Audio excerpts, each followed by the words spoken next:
Seorang lelaki yang telah dikafani, tubuhnya dingin, sudah dimasukkan ke dalam liang kubur, tiba-tiba hidup kembali.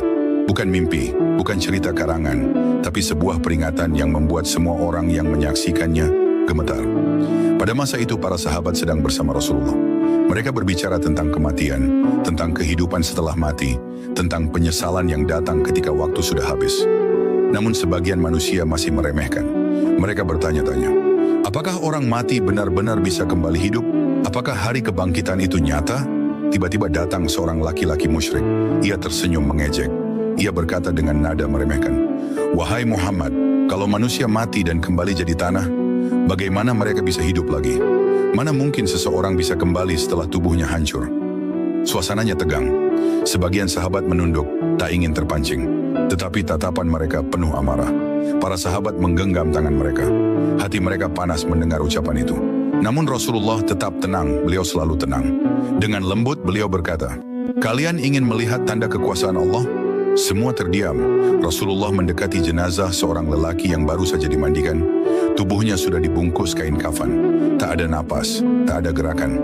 Rasulullah meletakkan tangan di atas dada jenazah itu dan berkata, "Bangkitlah dengan izin Allah yang Maha Menghidupkan."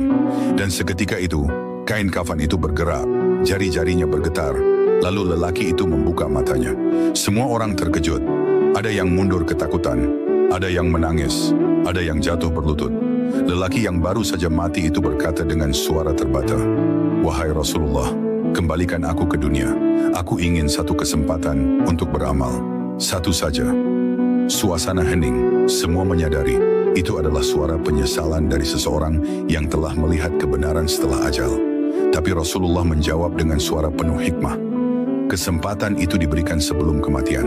Setelah kematian, tidak ada kembali, kecuali atas izin Allah untuk menjadi pelajaran bagi yang hidup. Dan dengan izin Allah, lelaki itu pun kembali terjatuh, meninggal untuk kedua kalinya. Rasulullah menatap para sahabat dan berkata, "Inilah keadaan manusia ketika ajal menjemputnya. Mereka ingin kembali, mereka ingin memperbaiki amal, tetapi kesempatannya telah habis. Maka beramallah sebelum datang kematian, sebelum kalian meminta kembali dan tidak diberi kesempatan." Dari peristiwa itu kita belajar satu hal besar. Penyesalan terbesar manusia datang ketika napas terakhir terlepas. Saat itu mereka baru memahami betapa berharganya waktu di dunia. Tapi kesempatan itu tidak akan kembali lagi. Kalau kisah ini menyentuh hatimu, tuliskan "Astaghfirullah" di komentar dan bagikan agar lebih banyak hati yang sadar sebelum terlambat.